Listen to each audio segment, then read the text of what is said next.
Oi, como vai? Tudo bem? Que alegria poder novamente falar com vocês. Já estamos aí na segunda semana, enclausurados. Primeira semana correu tudo bem, a segunda semana nós suportamos, agora a terceira semana vai ser para valer, né? Espero que nós possamos ser liberados para as nossas atividades, porque tudo indica que os nossos hospitais já estão preparados para atender as demandas que precisa ser atendida por conta deste vírus que ainda está na sociedade.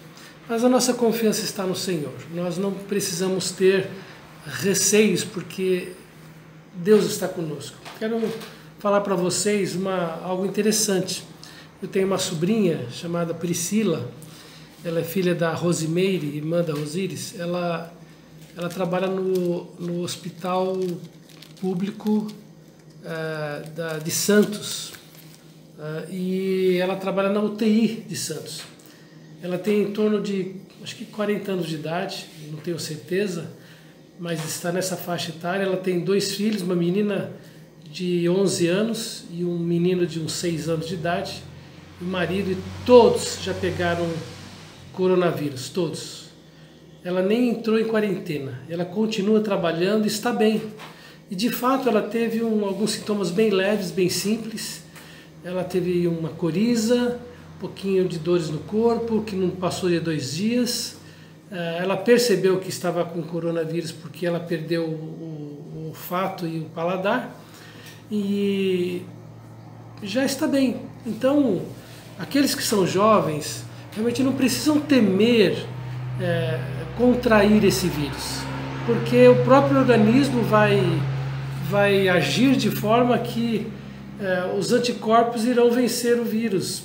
Algumas pessoas vão pegar o Covid-19 e serão assintomáticos, nem saberão se estão infectados ou não. O fato é que nós temos que enfrentar a situação sem temor, confiando em Deus, e é óbvio, resguardar as pessoas idosas, aqueles que estão acima de 60 anos, principalmente aqueles mais idosos ainda e que já têm uma comodidade. O que é ter uma comodidade? A pessoa que já sofre de uma enfermidade, por exemplo, um cardíaco, alguma pessoa que tem problema nos rins, sofre de alguma doença paralela, entende? Então, quando pegar o coronavírus, essas pessoas precisarão de um cuidado muito mais especial. Então, o ideal seria que elas nem pegassem o coronavírus e que surgisse então uma vacina que eles pudessem tomar antes de pegar e assim ficarem imunes.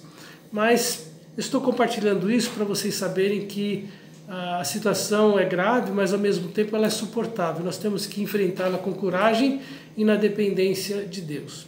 Então, espero que todos vocês estejam bem, espero que vocês estejam se reunindo com as suas famílias para louvar a Deus, para glorificar a Deus, para alimentar a fé e continuarmos firmes, sabendo que nós esperamos naquele que está conosco, que é maior de tudo aquilo que está nesse mundo para nos oprimir e nos afligir, tá bom? Eu vou encerrar esse vídeo porque eu só tenho no máximo 15 minutos para eu transmitir a devocional para deixar com vocês. Então eu estou fazendo esse vídeo, vou encerrar e vou postar um outro vídeo que será parte da reflexão da Palavra de Deus. Eu quero dizer que nós amamos vocês, nós continuamos orando por vocês, estamos nos resguardando, mas também confesso que eu estou disposto a voltar logo para as minhas atividades e confiando que Deus estará nos guardando, nos protegendo e nos livrando do mal. Então, um abraço para todos, que Deus abençoe, e eu vou então postar o próximo vídeo em seguida, tá bom? Um abraço. Estou de volta novamente para nós meditarmos um pouco na Palavra de Deus.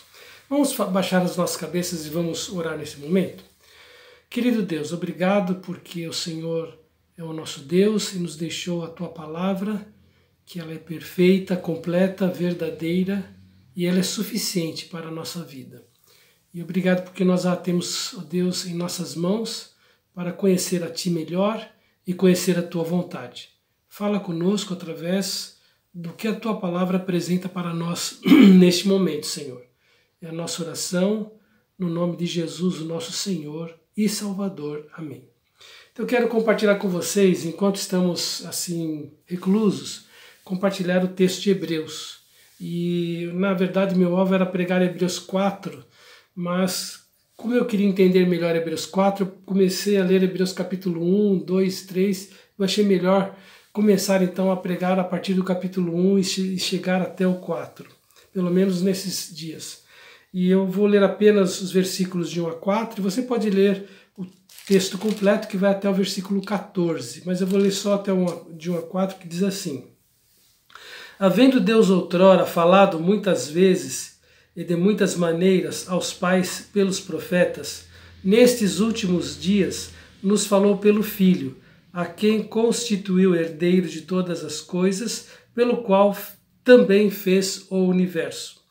Ele, que é o resplendor da glória e a expressão exata do seu ser, sustentando todas as coisas pela palavra do seu poder, depois de ter feito a purificação dos pecados, assentou-se à direita da majestade nas alturas,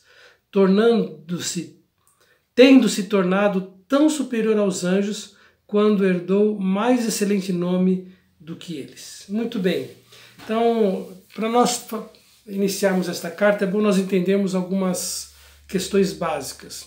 Primeiramente, quem escreveu essa carta? Não há uma definição exata de quem escreveu essa carta. Eu não vou entrar em argumentos aqui, mas somente apresentar as possibilidades. Os estudiosos se dividem em três possíveis pessoas que foram usadas por Deus para escrever a carta. Uma delas é o apóstolo Paulo, a outra delas é Barnabé e a outra delas é Apolo. Então, se dividem nessas três opiniões. E não vou entrar aqui nas questões e nem definir quem, mas um fato é que o autor desta carta aos Hebreus foi o Espírito Santo. Não importa se foi Paulo, não importa se foi Barnabé, o veículo que ele utilizou, o instrumento que ele utilizou, ou Apolo. O fato é que a epístola aos Hebreus foi inspirada pelo Espírito Santo. Então, o verdadeiro autor desta carta é o Espírito Santo de Deus. E o autor desta carta, então, começa a se dirigir a um grupo específico. Veja que a carta é dirigida aos hebreus. Quem são os hebreus? Os hebreus são os israelitas, são os judeus. Então, o autor está se dirigindo aos judeus, mas não todos os judeus. Na verdade, ele está se dirigindo aos judeus convertidos, aqueles que foram alcançados pela graça de Deus, que ouviram o evangelho e se tornaram judeus messiânicos. Judeus messiânicos são aqueles, e até hoje, são aqueles que ouviram o evangelho, creram em Cristo e se tornaram seus seguidores. Então, esta epístola foi direcionada a judeus convertidos. E por que razão que o autor de Hebreus se direciona a este grupo? A razão é que o povo judeu, naqueles dias, tendo em vista, os cristãos judeus naqueles dias, tendo em vista terem decidido seguir Jesus Cristo, eles passaram por muitas perseguições, por muitas perdas materiais, por muito sofrimento, por muita dor. Eu quero compartilhar uma experiência que eu tive há muitos anos atrás, quando eu estudava no curso de bacharel em teologia, e devia ser 1979, 1980, eu já devia estar no segundo ano do curso de bacharel em teologia, e entrou uma nova aluna que era uma judia messiânica, ou seja, ela era judia e por alguma razão ela ouviu o evangelho, entregou a vida a Jesus. Ela era muito rica, ela compartilhou conosco que seus pais eram ricos, e ela tinha uma vida de rica, nada lhe faltava. Ela estudou nos melhores colégios e escolas de São Paulo. Ela havia viajado pelo mundo inteiro, ela conhecia praticamente todos os países do mundo, exceto talvez alguns, mas ela, aos 25 anos de idade, já conhecia o mundo de viagens que ela fazia. Mas toda essa riqueza, tudo que ela usufruía, não dava a ela a alegria, a paz e a certeza de vida eterna com Deus. Até que um dia ela se deparou com alguém que tinha por missão pregar o evangelho aos judeus. E ele então, esse missionário, abriu as escrituras e começou a explicar para ela quem era verdadeiramente o Messias que os judeus aguardavam e apresentou para ela a pessoa de Jesus Cristo. E ela entendeu, ela foi tocada pelo Espírito Santo, ela se arrependeu e entregou sua vida a Jesus Cristo. A partir do momento em que ela foi falar para os seus pais que ela havia se tornado uma cristã, uma discípula de Jesus Cristo, os pais dela se revoltaram, os pais dela a deserdaram, os pais delas desprezaram, eles declararam, olha, enquanto você estiver dizendo que é seguidora de Cristo, você não é mais nossa filha. E ela então, da noite para o dia, de uma pessoa rica se tornou pobre. Agora, veja, que esse tipo de coisa ocorreu em 1980. Imagine nos dias de Cristo. Não foi sem razão que o apóstolo Paulo teve que orientar as igrejas para se levantar uma oferta especial para Jerusalém. Porque naquele momento os judeus convertidos, que eram a maioria residente de Jerusalém, eles estavam pobres, eles estavam vivendo vida financeiramente miseráveis e eram perseguidos. E foi necessário então que as demais igrejas e várias igrejas gentílicas levantassem ofertas para ajudar aqueles irmãos de Jerusalém que eram judeus, que já haviam passado por toda essa aflição e estavam passando ainda por toda essa aflição, por esta dor, por esse sofrimento. E por conta disto, alguns cristãos estavam desistindo da fé em Cristo, estavam voltando para o judaísmo.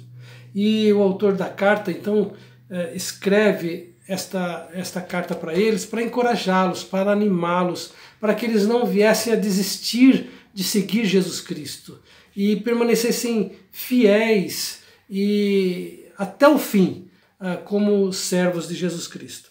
Então ele começa dizendo, então, havendo outrora, Deus outrora falado muitas vezes e de muitas maneiras aos pais pelos profetas. Então nós sabemos que quando Deus criou o homem, colocou Adão, Adão pecou, né? Ele teve 2 filhos, Caim e Abel. Caim matou Abel, mas a Bíblia fala que Adão viveu muitos dias e teve filhos e filhas. Foi daí que no início do desenvolvimento da humanidade havia o enlace entre irmãos, e aí então a humanidade foi crescendo e foi se multiplicando. Então o que aconteceu é que Adão se tornou o primeiro profeta. E aquilo que ele falava era passado de pai para filho, de filho para neto, de neto para bisneto, de geração a geração, através da chamada tradição oral. Né? Tradição oral. E Adão foi o primeiro profeta, depois então sabemos que o mundo cresceu, né? O mundo cresceu, mas a maldade do homem também cresceu e Deus decidiu exterminar a raça humana. E ele encontrou Noé, e ele chamou Noé para se tornar um pregoeiro da justiça. Então Noé, por 100 anos, ele, enquanto construía a arca, ele pregava, ele anunciava que Deus iria julgar a terra para que o povo se arrependesse. Mas isso não aconteceu, o dilúvio veio, e Noé e sua família foram preservados juntamente com todos os animais que Deus havia separado para uma nova geração da humanidade. Então Noé também se tornou um profeta de Deus. E de Noé então vieram os demais profetas, até chegar lá em Moisés, em torno de 1600 anos antes de Cristo. E Moisés então foi chamado por Deus para libertar o povo de Israel, e Moisés foi usado por Deus para escrever, iniciar a escrita, a revelação de Deus escrita. Então Moisés, como profeta de Deus, ele que escreveu o Pentateuco, de Gênesis, Êxodos, Levíticos, Números e Deuteronômios, e que serviu de lei para o povo de Israel. A constituição do povo de Israel era o Pentateuco. Muito bem, e de Moisés, então, outros homens se levantaram, como Josué se tornou um profeta, um capitão do exército, mas também ele foi um profeta de Deus, Samuel. E é interessante que no tempo de Samuel, se você ler lá em Samuel, especialmente no capítulo 19, ele menciona que havia casa de profetas. Então existiam muitos profetas anônimos. Lembra-se quando Elias estava lá deprimido, pedindo a morte? Deus disse, olha, há mais de 7.000 profetas que não se curvaram perante Baal. Então Elias não estava sozinho. Haviam, só em Israel, mais de 7.000 profetas. Então havia muitos profetas anônimos que proclamavam a vontade, a direção de Deus. E Deus escolheu alguns para que alguns desses profetas entregassem a nós a revelação escrita. E hoje nós podemos entender que a Bíblia Sagrada é a revelação que Deus deu através dos profetas. E ele fala assim, havendo Deus outrora falado muitas vezes e de muitas maneiras aos pais pelos profetas. Segundo Pedro, capítulo 1, versículos 19 a 21, diz assim, temos assim tanto mais confirmada a palavra profética, e fazeis bem em atendê-la, como a uma candeia que brilha em lugar tenebroso, até que o dia clareie e a estrela d'alva nasce em vosso coração. Sabendo primeiramente isto, que nenhuma profecia da Escritura provém de particular elucidação, porque nunca, jamais, qualquer profecia foi dada por vontade humana. Entretanto, homens santos falaram da parte de Deus, movidos pelo Espírito Santo. Portanto, nós temos a Bíblia Sagrada como a revelação de Deus para nós, que não vem de particular elucidação, mas homens santos movidos pelo Espírito Santo. Quando nós lemos a Bíblia, nós lemos a palavra de Deus. E o Velho Testamento, que nós temos de Gênesis a Malaquias, nós temos os profetas sendo instrumentos de Deus para nos entregar a revelação de Deus. Então, o autor de Hebreus diz assim, que naqueles últimos dias, que últimos dias são esses? Aqueles dias em que ele estava escrevendo esta carta aos Hebreus. Os dias em que Jesus Cristo já havia morrido na cruz, ressuscitado. Esta carta foi escrita em torno de 68, 70 depois de Cristo. Então ele está falando nesses últimos dias, né? A nós nos falou pelo Filho. Então o autor de Hebreus fala menção da pessoa de Jesus Cristo. Agora vamos lembrar que alguns judeus estavam desanimando, estavam se afastando da fé em Jesus Cristo, e agora o autor enfatiza para eles quem é Jesus Cristo. Jesus não era meramente um profeta, não era meramente uma pessoa humana, ele era Deus encarnado, é o Deus que se fez homem, ele que veio entre nós. Por isto, o autor começa dizendo, ele é o resplendor da glória, Deus. E a expressão exata do seu ser, ou seja, a expressão exata de Deus, sustentando todas as coisas pela palavra do seu poder. Ou seja, todo o universo sujeito à palavra do poder de Cristo. Depois de ter feito a purificação dos pecados, ou seja, depois que ele se entregou na cruz, Deus encarnado se entregou na cruz, morreu e ressuscitou, ele assentou-se à direita da majestade nas alturas. Então nós vemos aqui algumas frases que descrevem a pessoa de Jesus. Resplendor da glória, expressão exata de Deus, sustentador de todas as coisas, aquele que nos purificou de todo o nosso pecado pelo seu sangue que foi derramado na cruz por nós, e que agora ele assentou-se à direita da majestade nas alturas. Eu quero ler só mais alguns versículos. O primeiro versículo está em 1 João, no capítulo 2, no versículo 1. João diz assim, 1 João capítulo 2, no versículo 1. Filhinhos, estas coisas vos escrevo para que não pequeis. Se todavia alguém pecar, temos advogado junto ao Pai, Jesus Cristo justo. Então Jesus está agora junto ao Pai. Ele sentou-se à destra de Deus. No livro de Efésios, no capítulo 1, nos versículos 18 a 20, Efésios, capítulo 1, versículos 18 a 20, diz assim: iluminados os olhos do vosso coração, para saberdes qual a esperança do seu chamamento, qual a riqueza da glória da sua herança nos santos, e qual a suprema grandeza do seu poder, para com os que cremos, segundo a eficácia da força do seu poder, o qual exerceu ele em Cristo, ressuscitando dentre os mortos, fazendo-o sentar à sua direita nos lugares celestiais. Então o Senhor Jesus Cristo está nos céus e está nos defendendo ao lado do Pai.